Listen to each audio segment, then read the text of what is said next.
Hey guys, it's George coming at you from the Unqualified Filmbros podcast. This week it's my turn to talk to you about the latest episode of Marvel Studios' Hawkeye series on Disney Plus. Last week we left off with that great cliffhanger with Yelena Belova making her first appearance since the Black Widow film. We saw in that post-credit scene of Black Widow that she was going to be involved in the Hawkeye series in some way. So when we're first catching up with Yelena and a little bit of backstory, the series takes us back to 2018. She is blipped and then comes back right away. And that's the first time we've really seen the perspective of being dusted and then coming back in the way that the people see it from their perspective as it happens. So Yelena gets back and it's been 5 years. She obviously doesn't realize that until she's told it, but it's just this way of getting her up to date in the world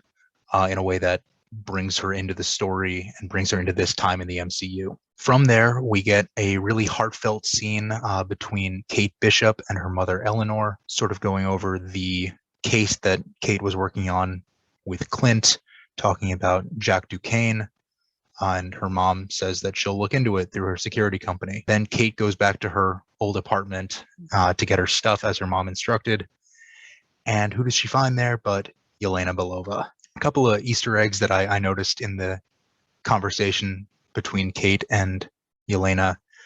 Yelena makes mac and cheese in the 1995 sequence of Black Widow.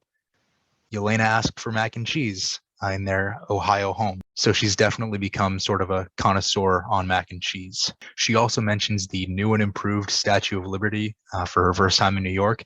We're going to see in Spider-Man No Way Home, the Statue of Liberty has a Captain America shield. It was in a couple of the trailers. That's not a spoiler, but I think that's what she was referring to. So later in the episode, and this is really not a Clint-centric episode until its second half, we see Jack Duquesne getting arrested, and he says he's been framed, and we don't really know what Eleanor's role in him getting arrested was.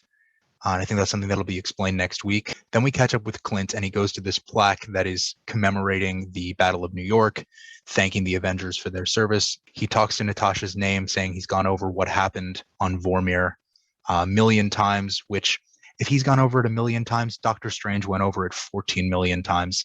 And we know that that was the only way that the plan would have worked. So, Clint, you got to look at it more than a million times, I think. And then he goes full Ronin, or kind of Batman, honestly. He takes out a lot of the tracksuit mafia, meets up with Maya to get this hand-to-hand thing going. The hand-to-hand combat of Phase 4, whether it's been Black Widow or Shang-Chi or Hawkeye now, and even the Falcon and the Winter Soldier, it's been fantastic. The choreography is unreal so far in Phase 4. The last thing I want to mention about this episode is that big reveal, the last line spoken by Clint Barton in the episode. The picture on Kate's phone, Wilson Fisk, the Kingpin. So if you watch Max's rapid review of Hawkeye Episode 3, you'll know that his prediction of Vincent D'Onofrio's reappearance as Wilson Fisk or the Kingpin came true. So we'll see how that plays out next week.